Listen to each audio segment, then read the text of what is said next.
Halo semua, selamat datang di Dapur Gulapedia. Kali ini aku akan membuat camilan super simple hanya 3 bahan. Dan untuk bahan dasarnya sendiri ini terbuat dari sisa putih telur. Cocok banget buat kamu yang masih punya banyak sisa putih telur saat membuat kue lebaran kemarin. Rasanya manis, renyah, lumer di mulut, dan warna-warni kayak gini. Enak dan menarik banget dan pastinya bakal disukain sama anak-anak. Untuk bahan utamanya di sini sudah aku siapkan putih telur. Pastikan dalam keadaan suhu ruang dan tidak ada sisa kuning telur di dalamnya. Lalu tambahkan 1 sendok teh cuka. Mixer hingga berbusa, lalu tambahkan gula secara bertahap. Di sini aku menggunakan gula pasir yang di blender hingga halus, kurang lebih sebanyak 180 gram. Oh ya, untuk menghasilkan kocokan putih telur atau mereng yang kokoh, pastikan wadah dan mixer yang digunakan bebas dari sisa lemak ataupun air. Setelah gula masuk semuanya, bisa naikkan kecepatan hingga yang paling tinggi, lalu biarkan putih telurnya ini menjadi adonan yang kokoh.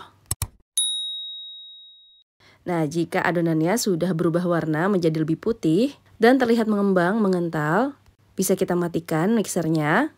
Lalu cek apakah adonannya jika diangkat sudah membentuk jambul seperti ini.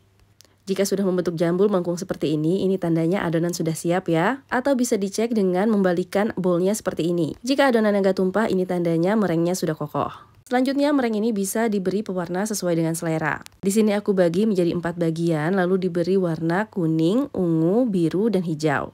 Untuk pewarnanya sendiri saranku gunakan pewarna makanan yang oil base, dimana hanya menggunakan sedikit tapi warnanya sudah sangat bagus. Sedangkan pewarna makanan water base membutuhkan jumlah yang lebih banyak dan riskan banget membuat adonan mereng menjadi lebih cair dan akhirnya membuat adonan tidak mengembang dengan baik ketika dipanggang. Nah, kira-kira seperti ini hasilnya. Jika kokoh, maka akan membentuk adonan seperti ini, nggak bleber sama sekali ya. Oh ya, kalau teman-teman bingung mereknya apa aja yang oil base, di pasaran biasanya akan tertera pada kemasannya. Tapi kalau masih bingung juga bisa cek di link produk ya. Nanti aku cantumkan pembeliannya untuk merek pewarna yang oil base. Nah, kira-kira seperti ini hasilnya, cantik banget ya teman-teman. Dan memang pemberian warnanya harus ngejreng kayak gini, karena setelah dipanggang nanti warnanya akan memudar. Selanjutnya bisa kita panggang dengan suhu 100-110 derajat Celcius selama 60-90 menit.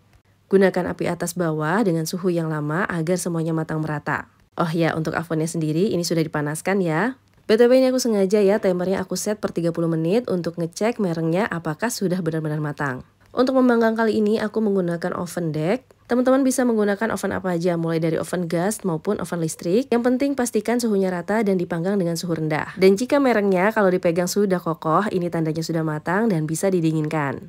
Dan ini dia hasilnya, teman-teman bisa lihat sendiri ya, ini matang merata dan bawahnya nggak gosong. Selain itu warna juga tetap cantik dan hasil panggangannya pun nggak meleber. Setelah merengnya dingin, ini bisa disajikan atau masuk ke dalam toples agar tetap renyah. Oh ya, jika cookies yang kamu hasilkan sudah kokoh ketika matang, lalu jika sudah dingin di suhu ruang teksturnya basah lagi, ini tanda kelembapan di daerah kamu itu cukup tinggi ya. Solusinya gampang banget, tinggal masukkan ke dalam toples, tutup rapat, dan nanti dia akan kering sendiri. Dan kira-kira seperti ini bagian dalam merengnya. Bisa dilihat ya, ini kokoh dan gak kopong dalamnya. Dan tentunya teksturnya renyah. Dan kalau sudah masuk mulut, ini lumer banget.